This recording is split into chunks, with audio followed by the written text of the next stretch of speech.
zikir-zikir yang telah warid daripada ulama-ulama yang ahli dalam bidang tarikat. Tetapi menyelam tarikat yang kamasyhur mu'tabarah di Aceh bahkan di Indonesia ya, yaitu baik dalam tarikat Syabtariyah, tarikat Naqsyabandiyah, tarikat Suhrawardiyah, tarikat Syazidiyah, tarikat Jistiyah, tarikat Al-Qadiriyah, banyak tarikat-tarikat yang hanalam yang mengajarkan tentang masalah ya Allah, ya Muhammad, kemudian ya Ali, ya Rasulullah.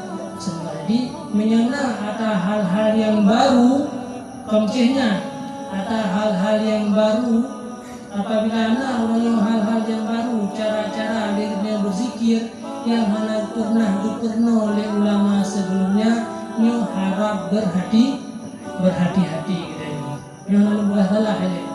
Karena lihat dari tarikat ni orang yang ajarkannya punya silsilah tarikat sampai ke Rasulullah baru boleh bertanya amalkan. Karena tarikat itu ada sampai ke Rasulullah sallallahu alaihi wasallam. Tarikat itu yang mengajarkan, tarikat Naqsyabandiyah, tarikat Qadiriyah ataupun tarikat Syabtariyah. Qadiriyah ada juga ya Allah, ya Allah, ya Allah 100 kali. Ya Rahman, ya Rahim boleh. Jadi ada undang-undang bertanya dalam bertarikat. Yang kaya. Syukran ya Rabbi, syukran. Hadaita qalbi, syukran.